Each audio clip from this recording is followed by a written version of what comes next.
Wel, noswaith dda i chi gyd. Mae'n hyfryd gallu bod yma yn y Cnawd. Nes i bregethu llynedd neu 2 flynedd yn ôl trwy YouTube i Tabernacl, pan oedd bregethau i gyd yn cael ei ddarlledu ar YouTube. A hefyd fi eisiau tro yn efestri, ond tro cyntaf dwi'n bregethu o'r pulpid, felly dwi'n chydig bach yn nerfus. Mae'n hyfryd bod yma, dwi'n nabod sawl un ohonoch chi, a dwi'n gwybod am y dystiolaeth glir a cadarn sy'n dod allan o Tabernacl clod i ein harglwydd Iesu Grist. Nawn ni ddechrau trwy weddio, os wylwch yn dda. Nefol Dad, diolch yn fawr am dy bresenoldeb. Diolch yn fawr achos lle bynnag mae 2 neu 3 yn cyfarfod yn enw Iesu Grist, yn arwydd ti, Dad. Felly ni'n gofyn i ti ein harwain ni. Ni'n gofyn i ti, danfon dy ysbryd glân i'n harwain ni fel eglwys i glodfori denw sanctaidd. Yma yn yr oedfa hon heno ac yn gyffredinol yn ein bywydau ni o ddydd i ddydd. Arwain ni yn enw Iesu Grist ein harglwydd. Amen. Nawn ni ddechrau drwy cydganu ar ymyn cyntaf. Dyma cariad fel y moroedd, tosturiaethau fel y llu, tywysog bywyd byr yn marw, marw i brenin bywyd ni. Pwy all beidio a chofio amdano, pwy all beidio a threithi glod. Dyma cariad nad anangof, tra bo nefoedd wen yn bod, ac yn y blaen, yr ymyn cyntaf.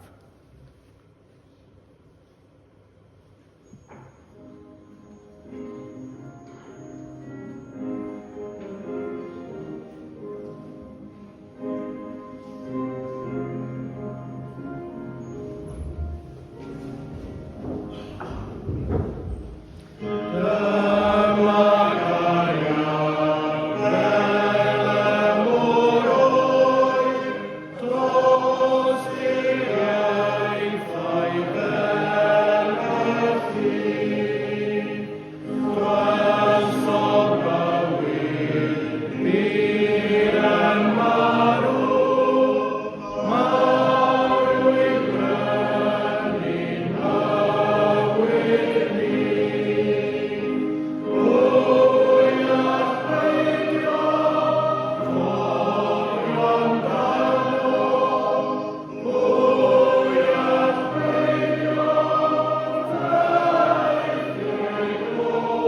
Mae'r ddarlleniad yn dod o'r Hen Testament, Joshua benod 20, adnodau 1 i 6 ac yna adnod 9.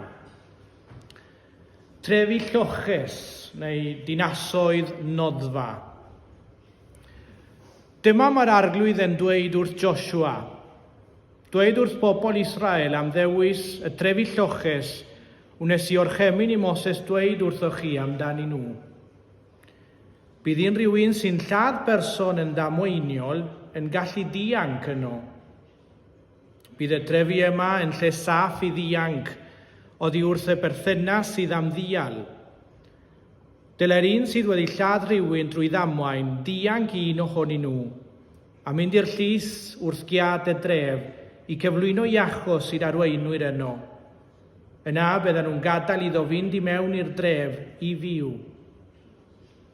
A phan bydd y berthynas sydd ar hawl i ddial yn dod ar ei ôl, dylen nhw wrthod ei roi iddo, a mai damwain oedd yr hyn digwyddodd, doedd e ddim wedi bwriadu lladd.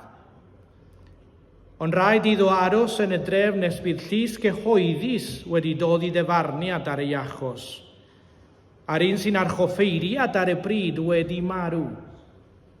Wedyn, bydd yn cael mynd yn ôl i'r dref lle roedd yn byw, cyn iddo ddianc. Y rhain cafodd ei dewis yn drefi lloches i bobl Israel ar mewnfudwyr oedd yn byw gyda nhw. Gallai rhywun oedd wedi lladd person yn damweiniol dianc yno i osgoi gael ei ladd gan y berthynas sydd ar hawl i ddial, hyd nes i'w achos gael gwrandawiad mewn llys cyhoeddus. A rydyn ni'n diolch i'r arglwydd am ei air sanctaidd.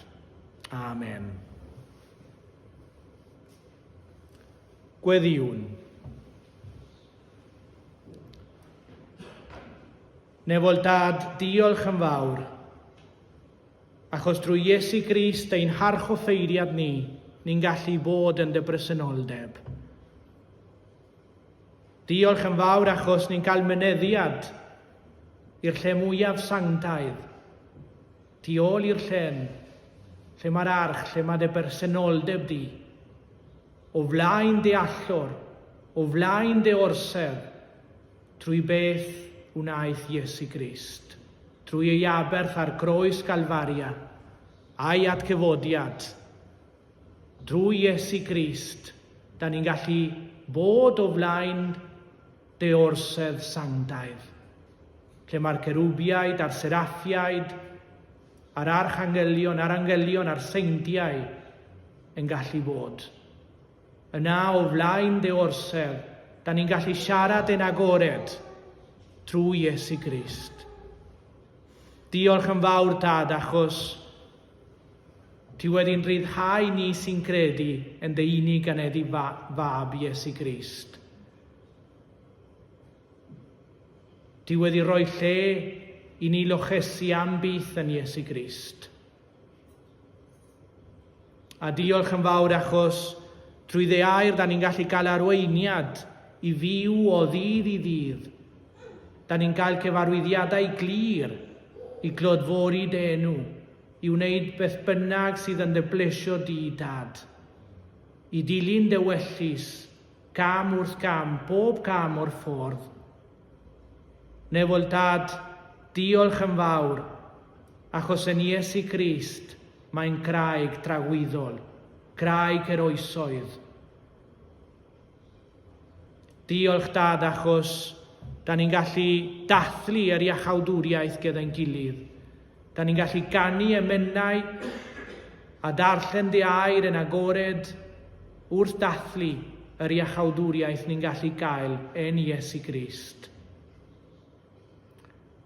Nefol Dad, wrth darllen am y llefydd lloches yma, ni'n meddwl am y bobl sydd yn llochesu ar hyn o bryd, yn Ukraine a'r gwledydd cyfagos, wrth i'r refel yma mynd ymlaen. Pobl sydd yn dioddef yn ofnadwy wedi golli anwylid mewn ffordd creulon, neu wedi cael ei anafu yn ystod y refel sy'n barhau nawr. Tad, bendithia nhw, bendithia bob un yn arbennig.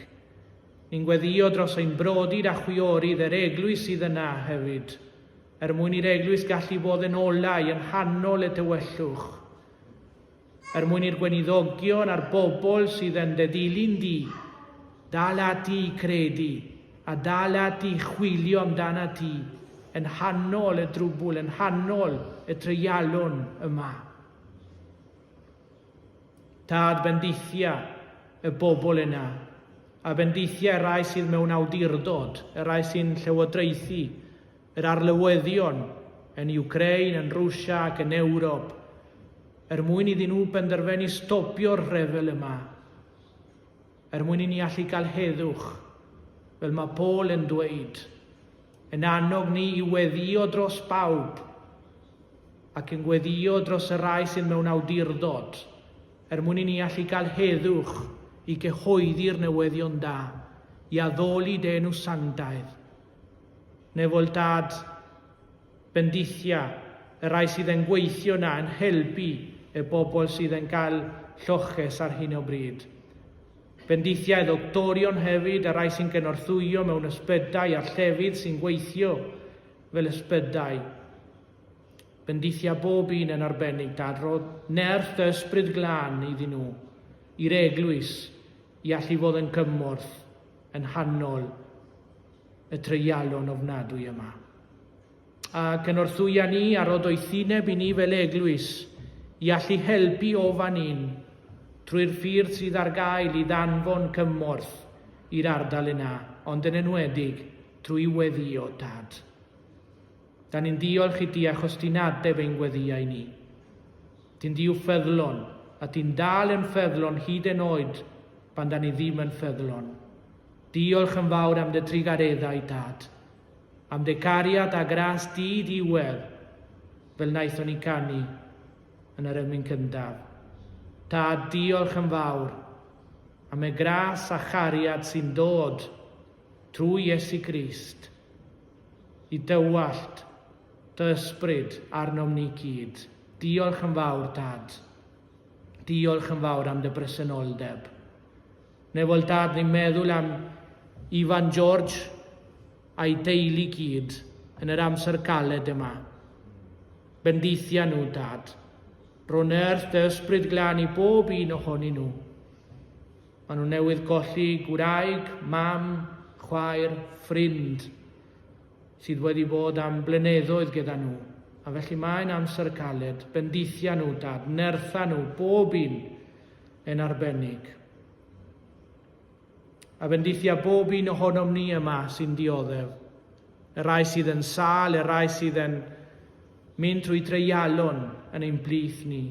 Y rai sydd yn methu bod yn yr oedfa yma heno, am wahanol resymau. Y rai sydd yn gaeth i gartrefi gofal, a rai sydd yn methu dod allan o'i gartrefi eu hunain, achos eu broblemau iechyd. Dad, bendithia bob un, ac arwain ni gyd i chwilio amdana ti drwy Iesu Grist ein harglwydd. Da ni eisiau bod yn eglwys sydd yn chwilio amdana ti o ddydd i ddydd yn ein cartrefi. Pobl sydd yn darllen y gair yn ein cartrefi a sydd yn gweddio o ddydd i ddydd. Nefol, Dad, arwain ni i glodfori denw sanctaidd efo popeth da ni'n gwneud a dweud, y bethau da ni'n meddwl. Da ni eisiau cyflwyno bob rhan o'n bywydau ni ti. Da ni eisiau cysegru'n llwyr ein bywydau ti, Dad. Diolch yn fawr achos drwy Iesu Grist ein harglwydd, da ni'n gallu gofyn i ti am cymorth, gofyn i ti am arweiniad, gofyn i ti roi yr awydd a'r gallu i weithredu yr clod i ti. Diolch, Dad, achos mae yna sawl un yma yn yr ardal sydd yn chwilio amdana ti o ddifri. Diolch yn fawr am bob un sydd yn gyfarfod yma, sydd yn dilyn Iesu Grist. A diolch, Dad, am y rai sydd yn ymuno hefyd, yn chwilio am lle i lochesu fel petai. Arwain bob un sydd ddim yn nabod Iesu eto i ddod i cwrdd ar archoffeiriad, i ddod i nabod Iesu Grist. A defnyddia ni fel eglwys i gofleidio nhw, i caru nhw, i helpu nhw i ddod ad Iesu Grist. Defnyddia ni, Tad, fel offer yn dy ddwylo di, i glodfori denw bob amser. Diolch, Dad, am dy cariad a gras di ddiwedd. Diolch am Iesu Grist ein harglwydd. Bendithia ni, Dad, fel eglwys. Da ni isio gweithio i ledaenu'r gair i mwy a mwy o bobl yn Nghymru dod i nabod Iesu Grist. Da ni ddim eisiau gweld bobl sy'n chwarae crefydd. Da ni eisiau gweld bobl sy'n dilyn Iesu o ddifri, sydd yn addoli o'r galon mewn ysbryd a gwirionedd. Nefol, Dad, arwain ni, trig ar ha, dangos i ni'r ffordd i glodfori denw bob amser. Da ni'n gweddio hunoll yn enw'n harglwydd a gwaredwr Iesu Grist, ar hwn addysgodd i ni weddio gyda'n gilydd. Ein Dad, ar hwn wyt yn y nefoedd, sancteiddiau'r denw, deled y deyrnas, gwneler dewellus, megis yn y nef, felly ar y ddeiar hefyd. Derwy ni heddiw ein bara beineddiol, a maddau ni ein dyledion, fel y maddeiwn ni nau i'n dyledwyr. Ac nac arwain ni brofeddigaeth, eithyr gwared ni rag drwg, gan i seiddo ti yw'r deyrnas, a'r nerth, a'r gogoniant, yn oes oesoedd. Amen.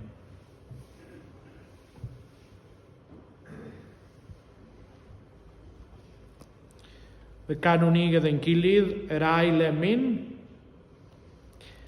O'r fath cefau lle diw'r Iesu, ffrind ym mhob estorom gref, o'r fath fraint i'w mynd ar cyfan yn ein gweddi at o ef. O'r dangnefedd byd a gollwng, o'r bryderon rhym yn dwyn, am na cheisiwn fynd yn gyson, at o ef i ddweud ein gwyn. Yr ail emyn.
Wel, dwi'n un sydd yn hoff iawn o'r Hen Testament.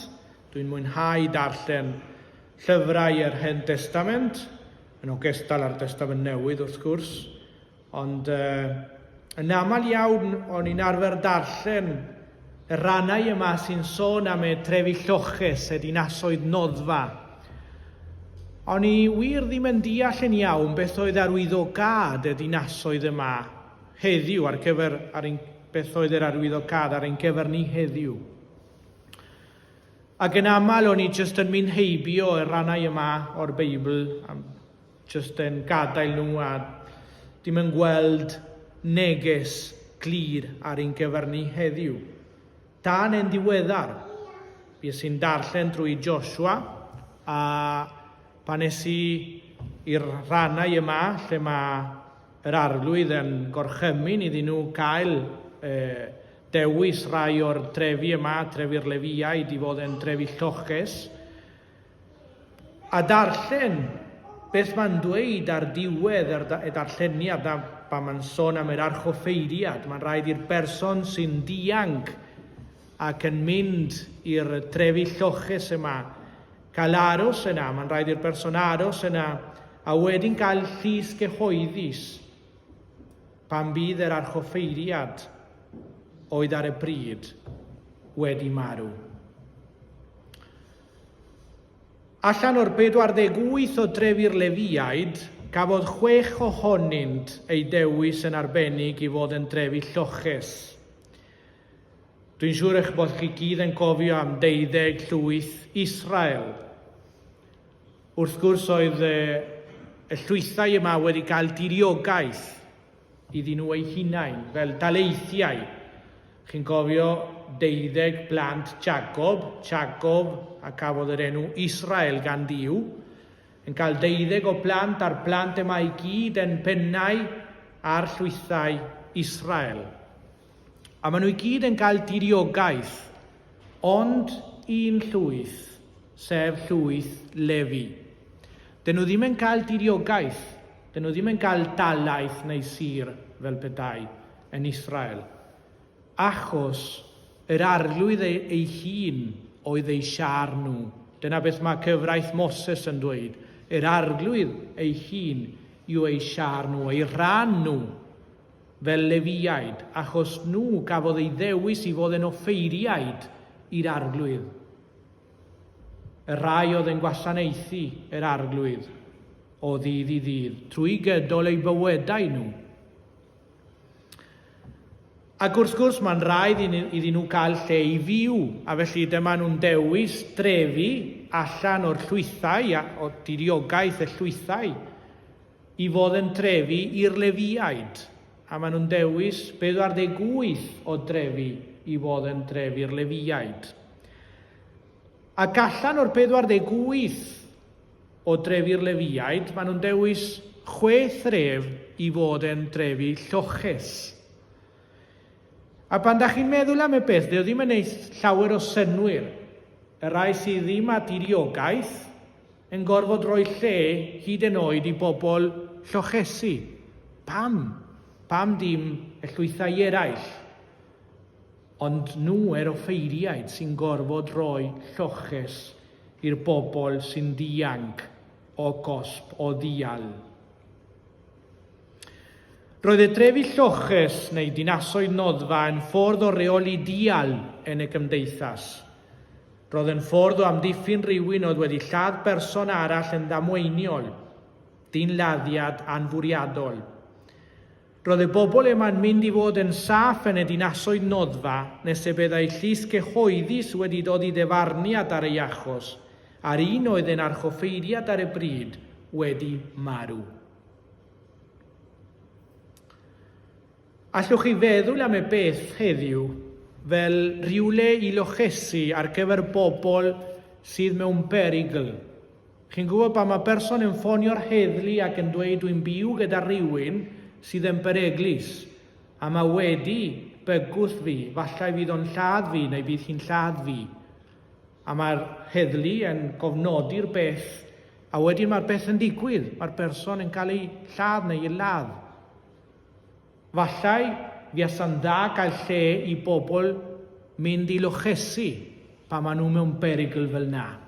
A felly oedd hwn yn rhywbeth debyg pan oedd bobl yn gweithio o'i damweiniau yn digwydd, a felly, enghraifft, allwch chi feddwl am y rai sy'n dorri coed. Falle mae un yn dorri coeden, a mae'r coeden yn serthio ar berson arall ac yn lladd y person mewn damwain. Ond efallai mae'r deulu yn cymryd y beth yn bersonol, ac yn trio lladd y dyn wnaeth achosi'r farwolaeth drwy ddamwain. Felly wnaeth yr arglwydd drefnu gorchymyn iddyn nhw gael y trefi yma i lochesu'r bobl oedd mewn perygl, achos oedd rhywun yn trio lladd nhw.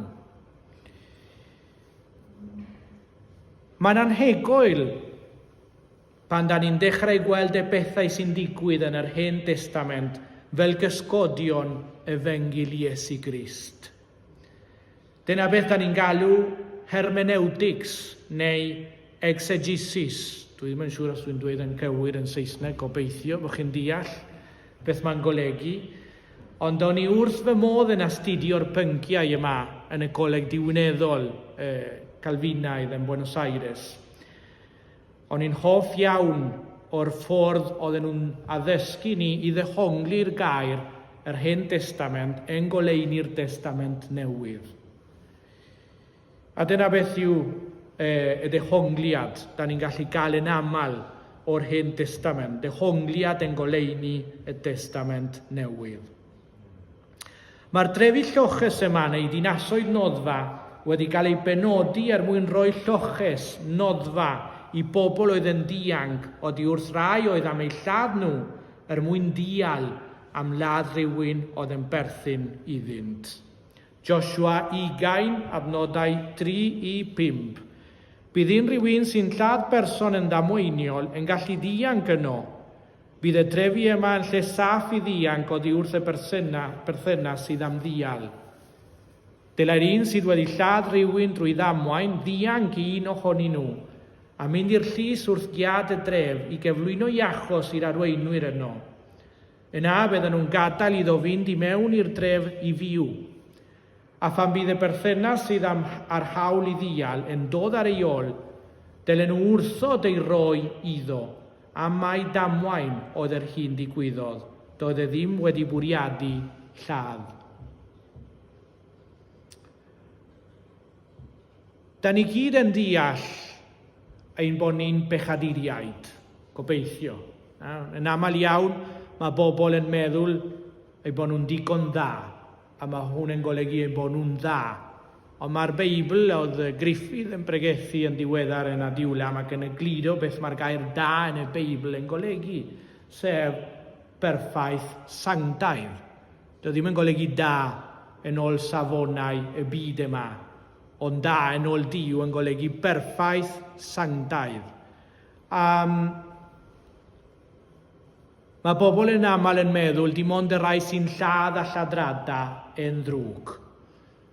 Ond mewn gwirionedd, mae bawb sy'n neud gam yn ddrwg. Bawb sy'n celwydd bach, bawb sy'n meddwl yn drwg am rywun arall, bawb sy'n edrych ar bethau na ddylen nhw'n edrych arnyn nhw, bawb sydd yn methu maddau rywun.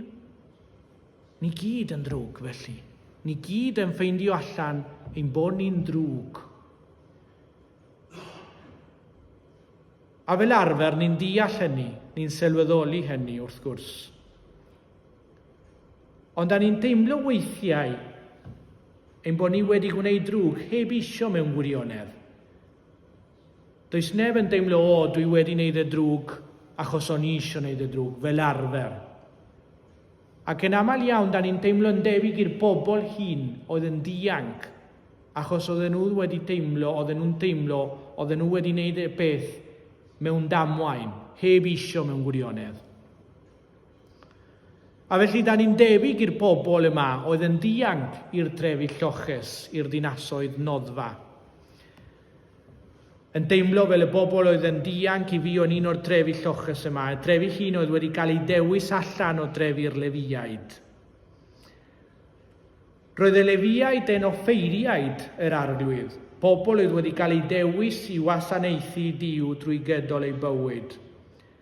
Doedden nhw ddim â thiriogaeth, fel dweddais i ar y ddechrau, iddyn nhw eu hunain, fel y llwythau eraill. Dim ond y 48 o drefi yma lle roedden nhw'n byw. Ac allan o'i drefi nhw, maen nhw'n dewis y drefi yma i lochesu bobl. Felly y bobl oedd ar cyfrifoldeb i wasanaethu Duw, y bobl yma oedd wedi cael ei benodi i fod yn offeiriaid i'r arglwydd, a'r cyfrifoldeb hefyd i lochesu bobl, i gofleidio'r bobl yma sy'n teimlo eu bod nhw am ddianc o ddial. A mae datguddiad 1 adnodau 4 i 6 yn dweud fel hyn, Ioan sy'n ysgrifennu, a dy 7 eglwys yn halaeth Asia. Dwi'n gweddio y byddwch yn profi haelioni rhyfeddol a heddwch dwfwn gan Dduw, un sydd ac oedd ac sy'n mynd i ddod, gan yr ysbryd cyflawn berffaith sydd o flaen yr orsedd, a hefyd gan y Meseia Iesu, y Tist ffyddlon, y cyntaf i gael ei eni i fywyd newydd ar ôl marw, a'r un sydd ac awdurdod dros holl brenhinoedd y ddeiar. Mae'n ein garu ni, mae wedi marw droso ni'n gollwng ni'n rhydd, fel bod bechod dim yn ein reoli ni ddim mwy. Mae'n deyrnasu droso ni ac wedi'n gwneud ni i gyd yn offeiriaid sy'n gwasanaethu Duw ei dad. Fe sy'n heiddi bob anrhydedd a nerth am byth. Amen. Felly heddiw ni yw'r offeiriaid. Ni wedi cael siar y Lefiaid, ei rhan nhw. A'n rhan ni yw'r arglwydd hefyd, trwy ras, trwy drigaredd, trwy Iesu Grist. Da ni'n cael rhan y Lefiaid. Ni gyd yn offeiriaid yr arglwydd drwy ras Iesu Grist. Mae datguddiad 1:6 yn dweud bod Duw drwy Iesu Grist wedi'n gwneud ni'n offeiriaid sy'n ei wasanaethu ef. Felly nawr ni yw'r rai sydd wedi cael rhan y Lefiaid, sef y rhan gorau, rhan ysbrydol a nid bydol, nid diriogaeth bydol, ond y rhan ysbrydol, sef yr arglwydd ei hun, ei ysbryd glân, Iesu, ein harglwydd. Ac mae'n rhaid i ni felly, fel Gristnogion, fel offeiriaid Iesu Grist, fod a lle i dderbyn y rai sy'n dianc o gosb. Y rai sy'n deimlo i bod nhw'n mynd i farw os dyn nhw ddim yn ffeindio lle i lochesu. Weithiau da chi'n colli amynedd efo rai bobl. Chi'n trio a chi'n siarad a chi'n pregethu dro ar ôl dro.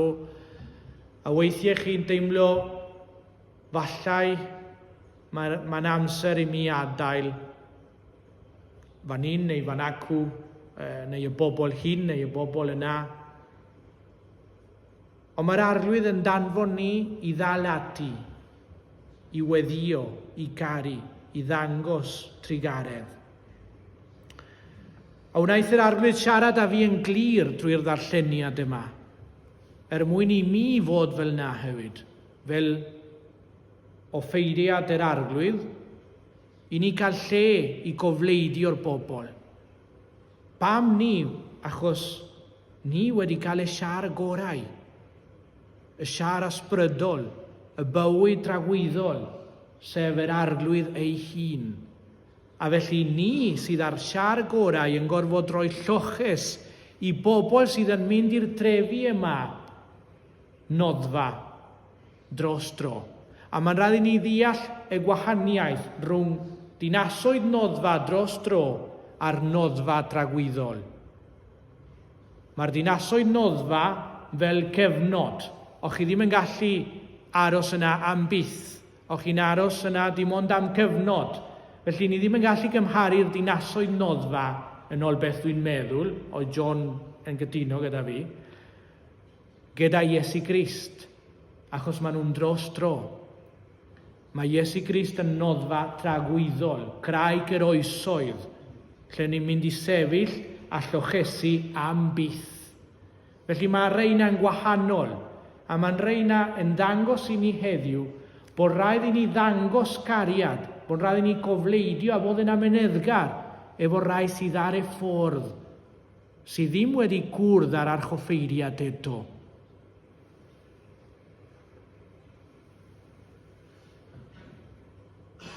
Mae'n rhaid i ni fod â lle i'w gysgodi nhw, i'w gofleidio nhw, nes iddyn nhw gael eu ryddhau pan bydd yr archoffeiriad wedi marw. A gwrs da ni'n deall, mae'r archoffeiriad wedi marw yn barod. Ond eddi pawb ddim yn sylweddoli eto. Felly iddyn nhw, mae'r archoffeiriad yn marw pan maen nhw'n dod i wybod, pan maen nhw'n agor eu llygaid nhw. A felly mae'n rhaid i ni aros, iddyn nhw agor eu llygaid a gweld bod yr archoffeiriad wedi marw unwaith ac am byth drosti nhw hefyd. Joshua 20:6. Ond rhaid iddo aros yn y dref nes bydd llys gyhoeddus wedi dod i defarniad ar ei achos, a'r un sy'n archoffeiriad ar y bryd wedi marw. Wedyn bydd yn cael mynd yn ôl i'r dref lle roedd yn byw cyn iddo ddianc. Os da chi'n meddwl yn fanwl am y beth, dio ddim yn ei synwyr, pam yn rhaid aros i'r archoffeiriad farw? Mae fel se chi'n dweud, mae'n rhaid i'r bobl aros mewn lle i lochesu yma, y bobl yma o'n i'n sôn amdani nhw mewn berig, aros yna nes bydd y llywodraethwr ar y bryd wedi marw. Pam? A pan o'n i'n darllen y bethau yma, o'n i ddim yn deall yn iawn pam y ffordd yma, ond wrth gwrs cysgodion y Fengil Iesu Grist ydyn nhw i gyd. Maen nhw'n dangos beth oedd yr archoffeiriad dragwyddol oedd yn mynd i wneud drosom ni. A dyna pam mae'r arglwydd yn gorchymyn i'r beth ddigwydd fel hun. Oedd rhaid aros i'r archoffeiriad farw mwyn iddyn nhw'n cael eu ryddhau am byth.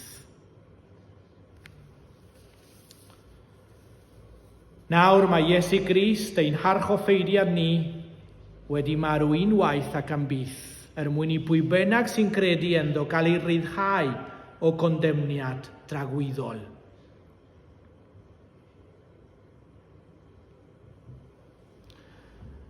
A mae'n dda deall hefyd bod wastad dau grŵp yn ein heglwysi ni, yn yr eglwys.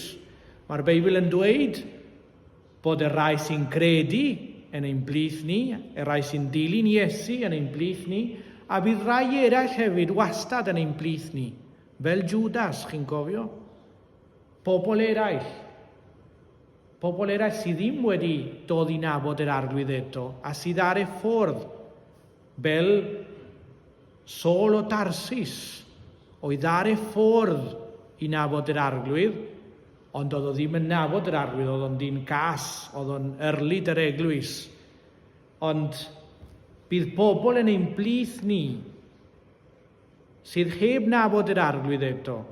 A mae'n dweud, mae'n rhaid i ni fod yn ofalus i beidio denu nhw allan, achos wrth denu nhw allan, pan mae'n siarad am y gwenith a'r chwyn, ni'n gallu denu hefyd y gwenith da.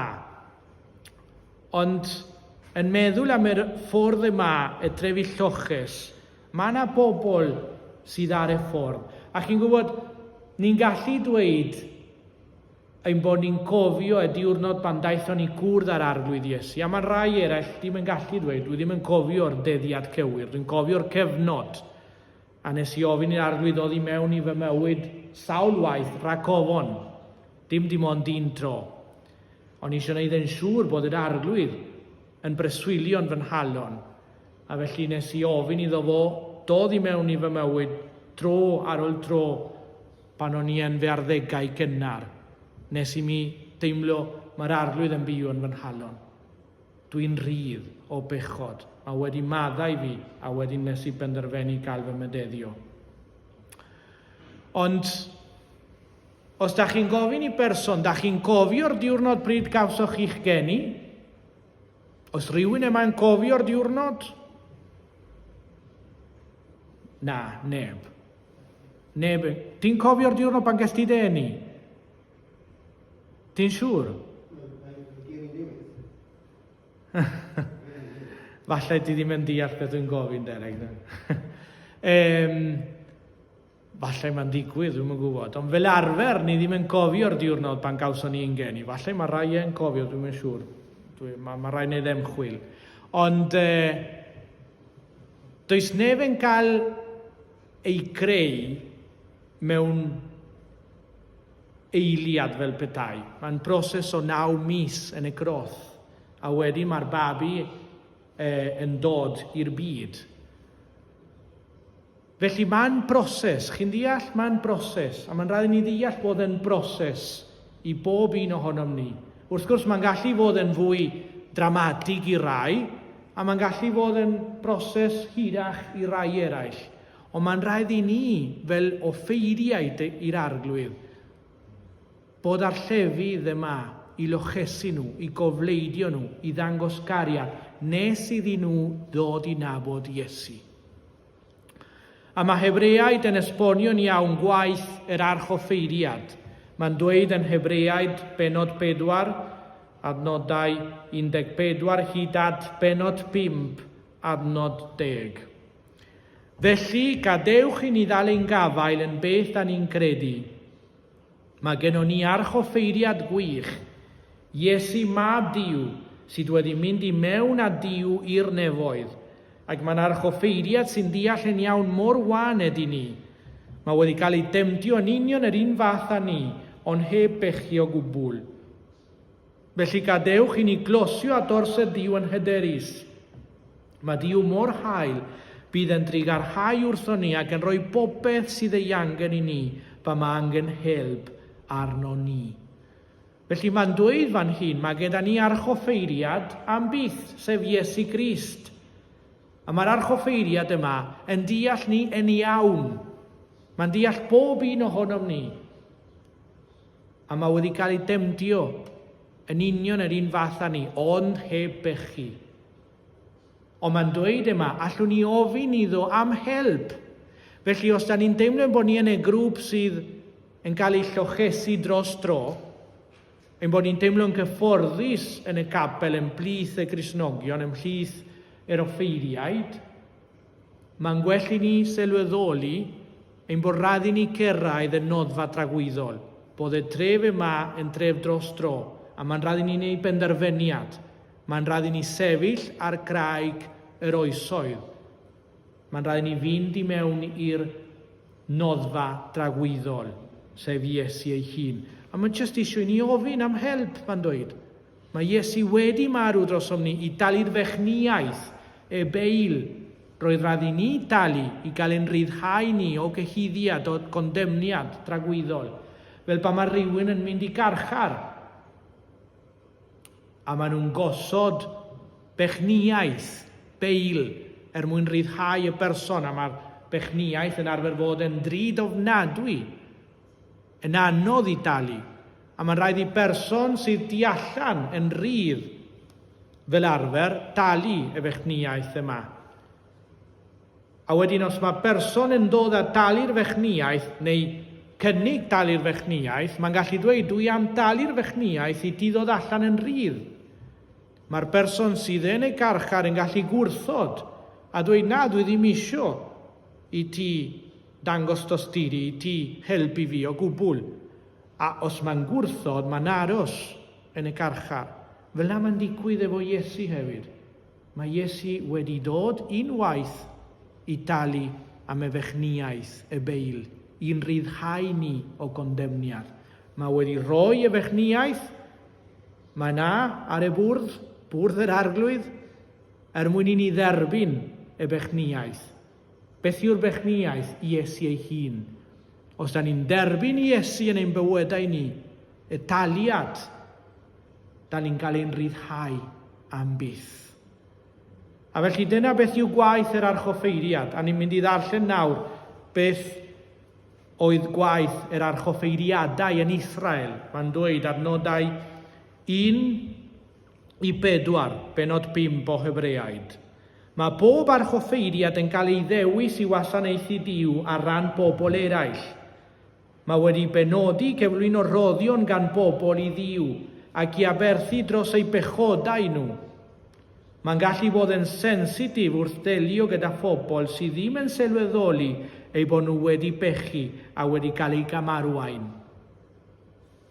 Dyn ydi yndau hefyd, felly mae'n ymwybodol o'i wendidau ei hun.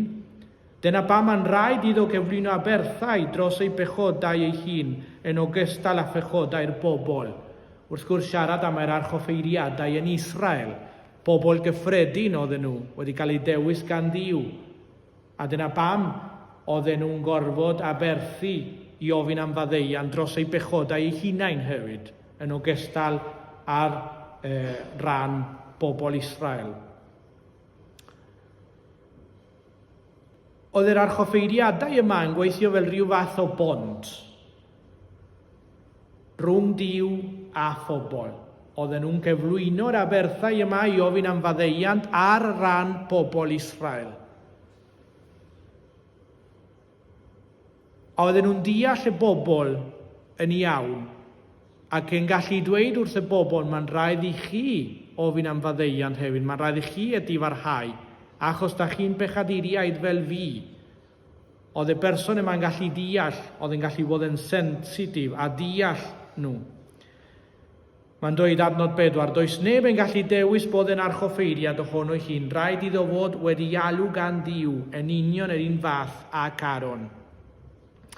Ac yna mae'n siarad am ein harchoffeiriad dragwyddol, adnodau 5 i 10. Wnaeth y Meseia ei hun ddim ceisio'r anrhydedd o fod yn archoffeiriad chwaith.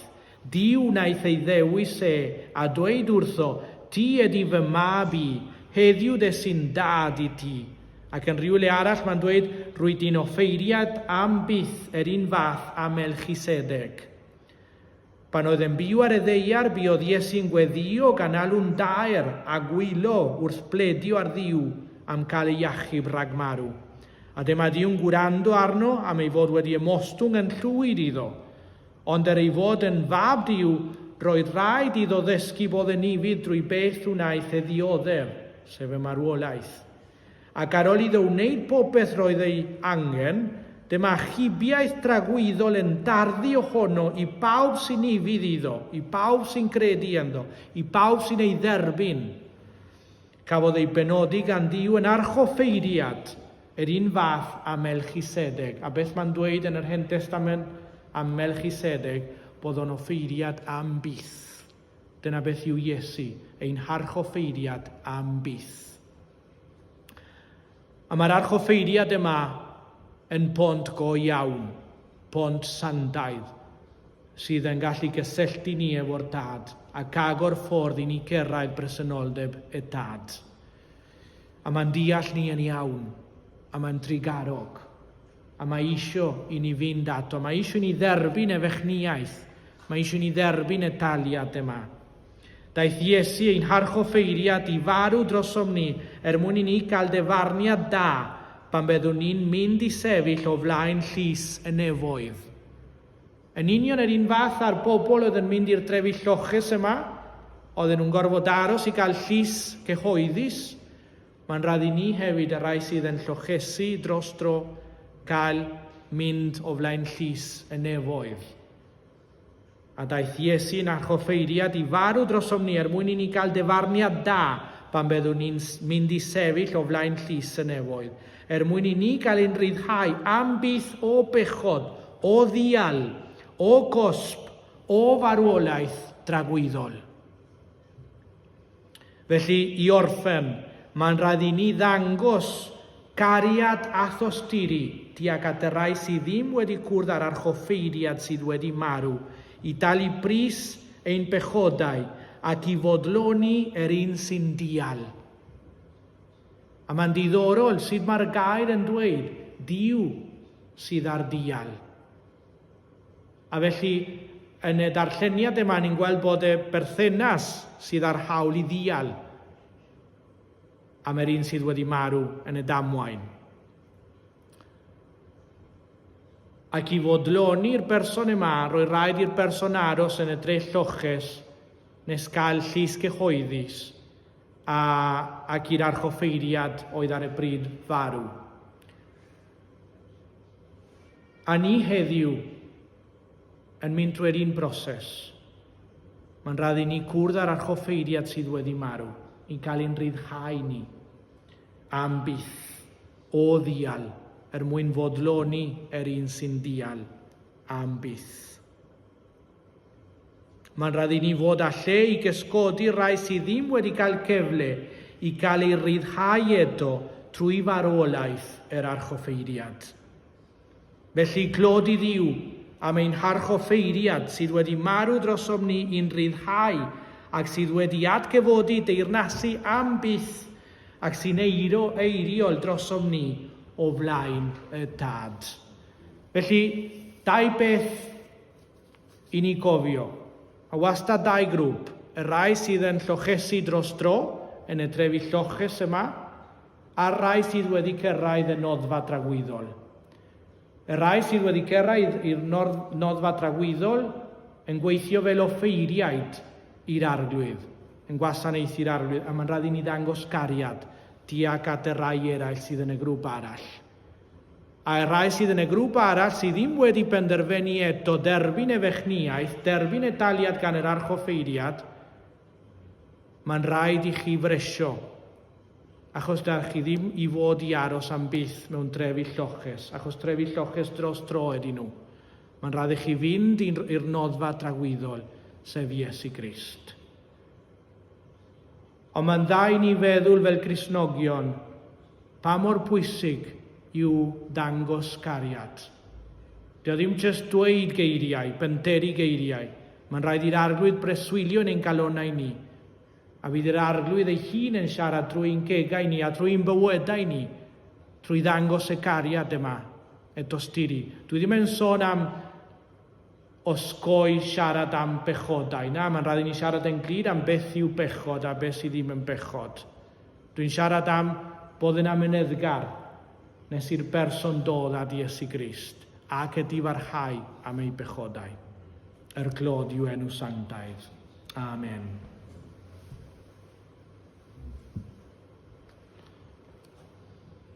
Ac i orffen fe ganwn ni gyda'n gilydd yr emyn olaf. Iesu, Iesu, rwy di'n ddigon, rwy di'n llawer mwy na'r byd, mwy tresorau sy'n denw na thresorau'r Indiau gyd.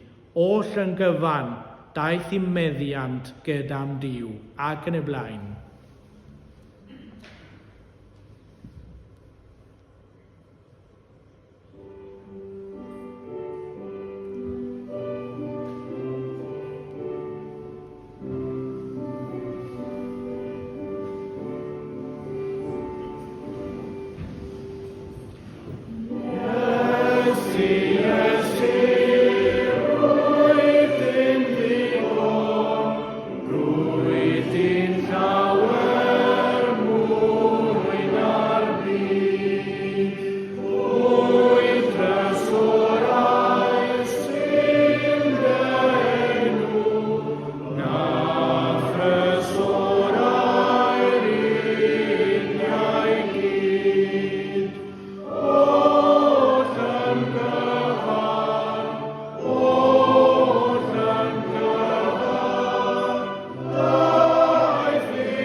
Gras ein harglwydd Iesu Grist, a chariad Duw y Tad, a chymdeithas yr ysbryd glân, a feddw gyda ni oll yr awr hwn a hyd byth. Amen.